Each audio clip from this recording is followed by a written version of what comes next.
Every great magic trick consists of 3 acts. The first act is called the pledge.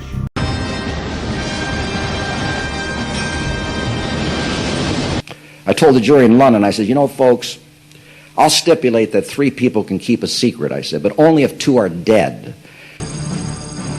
This might be the story of history's biggest secret. A hidden world of secret cities and classified nuclear facilities built inside America. 400,000 people were part of it, though only a handful really knew the truth. They told us exactly what to do and not to tell anybody. It took up 500,000 acres of land. It saw the construction of the largest building in the world. It cost billions of dollars, and all these resources were focused on one goal: bringing an end to World War II by building the world's first atomic bomb. Knowledge and truth. Now let's all get drunk. Who controls the British crown? Who keeps the metric system down? We do. Now, the reason the Manhattan Project is called the Manhattan Project is, as the program was first getting started out, their initial offices were in and around New York City. But in late 1943, the headquarters of the Manhattan Project moved down to a town that would eventually be named Oak Ridge, Tennessee. This was not a town that had existed before. It was created specifically for the Manhattan Project. From the time that they began construction of the plants and the support facilities in late 1942 through mid-1945, Oak Ridge's population exploded to nearly 80,000 people, and the town was using more electricity than New York City.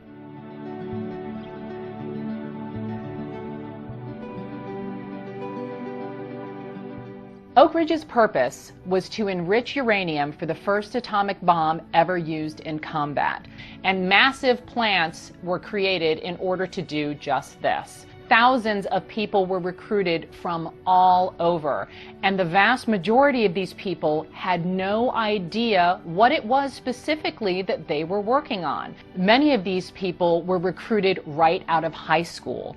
Dot, one of the women in my book, grew up in rural Tennessee. She was walking the halls of her high school her senior year when she was approached by a recruiter who asked if she might be interested in some war work in another part of the state. So she took a very simple test, answered some questions, and off she went. She was not told before arriving in Oak Ridge what she was going to be doing, and once she arrived, she was not told what the project was working on. Doing something for the war effort meant an awful lot to her. And because of people like Dot and the thousands of others who came from all over the United States, Oak Ridge sprung to life literally overnight. We do. Who leaves Atlantis off the maps? Who keeps the Martians under wraps? We do. We do.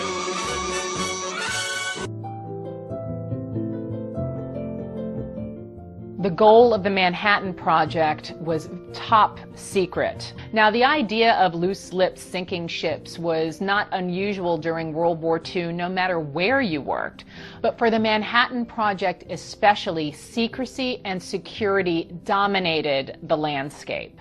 For example, there were gates and guards and checkpoints. Everyone who lived there had to carry a specific badge. And everywhere, just in case you forgot, were numerous billboards and signs telling everyone how important it was not to talk about what they were doing, even if they didn't understand specifically what purpose it served.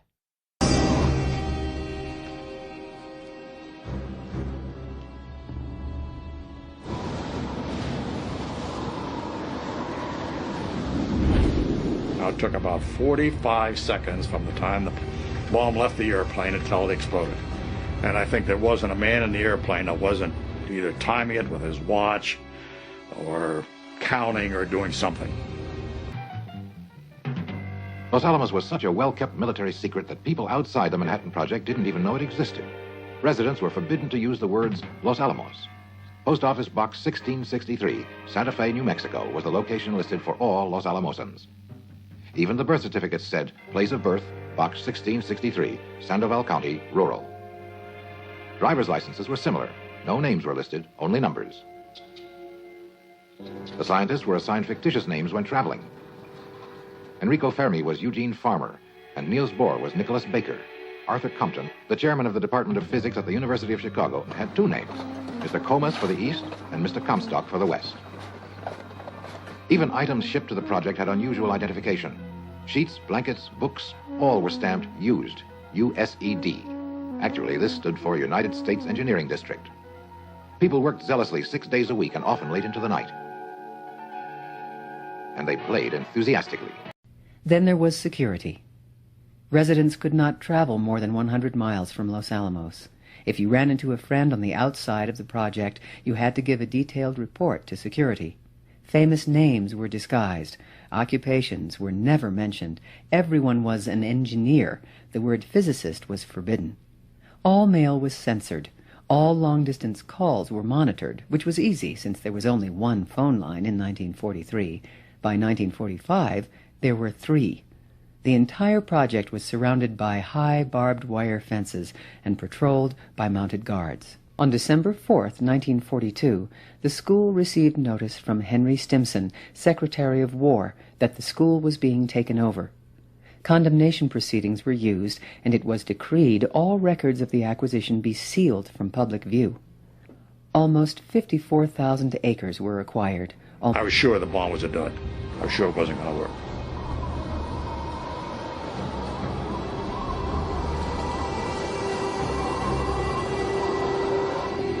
The second act is called The Turn. He's obsessed with discovering your method. The magician makes this ordinary something do something extraordinary. In September of 42, the 1,000 farm owners here received a very short letter which said, by December of 1942, you must be off your property. Farmers whose families had been working the land for generations were given only a few weeks' notice to quit. The only explanation given was that this land would be used for the war effort.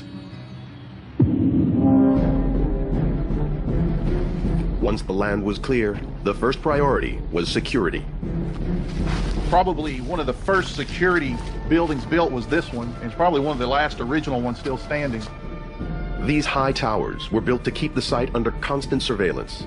It was as heavily guarded as a high-security prison. You entered probably through a spiral staircase. There were machine gun ports, gigantic searchlights above us. None of the trees on this ridge would have been here, so the ability to have 360-degree security would have been tantamount, and I'm sure that's why they selected the spot. From his investigations, David Bradshaw has been able to uncover the details of the security placed in and around Oak Ridge. The site was placed under guard and access restricted. No one entered without high-level clearance. All traffic in and out was channeled through 7 fortified checkpoints. Oak Ridge was cut off from the outside world.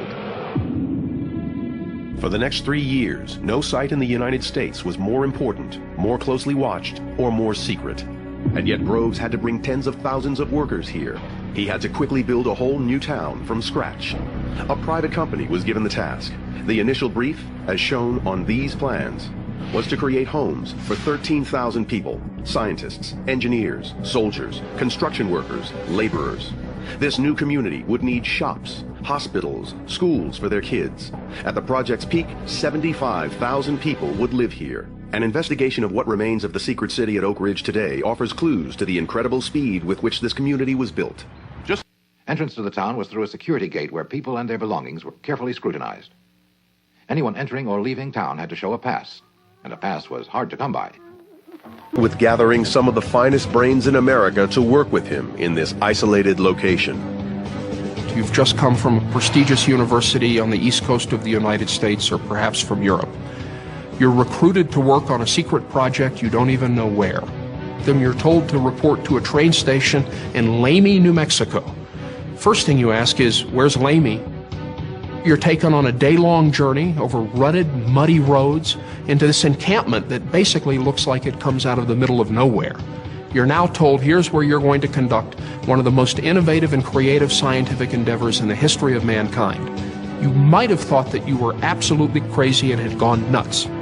Now you're looking for the secret, but you won't find it. That's why there's a third act called The Prestige. This is the part with the the twists and turns, where lives hang in the balance. Julie, come on! And you see something shocking you've never seen before. The vast majority of people working in Oak Ridge learned the purpose of their work on August 6, 1945, when the first atomic bomb ever used in combat was detonated over Hiroshima, Japan. No more secrets. Secrets of my life. Of government, we must guard against the acquisition of unwarranted influence, whether sought or unsought, by the military-industrial complex. The potential for the disastrous rise of misplaced power exists and will persist. We must. Most of the scientists packed their bags and went home to resume their lives and to evaluate individually the significance of the force they had unleashed. A few, like Dr. Norris Bradbury, stayed on in the belief that the real job was not finished. I feel that the bear which we have caught by the tail is so formidable that there is a strong obligation upon us to find out how to let him go or to hang on. Now I claim that the project must also begin to worry about a program of research leading to the peacetime application of nuclear energy. Atomic scientists had come from all over the world to build a device that would end a war, and it worked. Some left when the job was done, but others stayed on to dig deeper into the structure of the universe. The results of this early mixture of patriotism and genius ended a war, but started a scientific revolution. A revolution that has brought us incredible medical advances,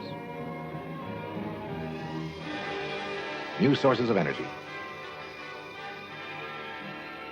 and a host of other developments that may someday carry us to the stars.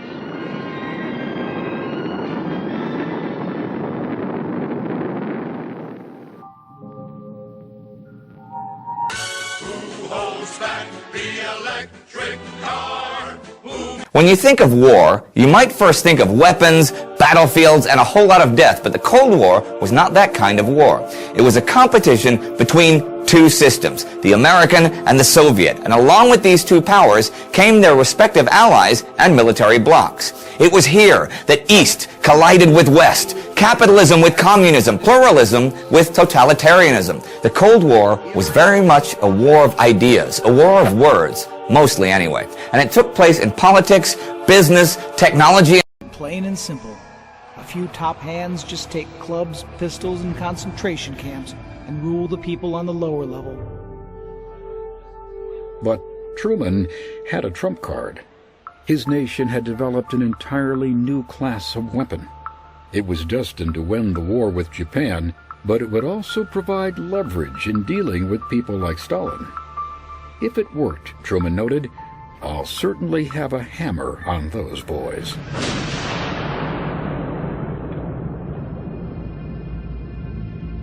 On the first day of the Potsdam Conference, a blinding flash seared the New Mexico desert, ushering in the atomic age. The Manhattan Project had produced the world's first nuclear explosion. For the father of the bomb, Dr. J. Robert Oppenheimer, the awesome sight summoned the words of the Hindu god Vishnu.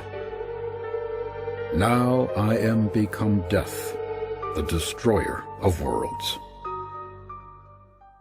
The president gave his final go-ahead to drop the bomb on Japan. Release when ready, he wrote. When Stalin learned that the city of Hiroshima had been destroyed by the American bomb, it came as no surprise. His spies within the Manhattan Project had long ago revealed its existence. But Truman's willingness to use the weapon presented a stark new reality for the Soviet leader. In a war fought with atomic bombs, his mighty Red Army would be rendered impotent. The balance has been destroyed, he would later tell the scientists working on the Russian bomb. That cannot be. Potsdam was the first and final meeting between Stalin and Truman, and set the tone for the early Cold War. In the words of one British diplomat, it was a very bad-tempered conference. As President Truman sailed for home, he could scarcely have imagined the decades of Cold War that lay ahead. There would be no Pearl Harbor in this coming struggle. No sudden attacks or declarations of war. Just a growing sense of fear and distrust, pulling the former Allies toward a confrontation that neither could afford, but that neither would manage to escape.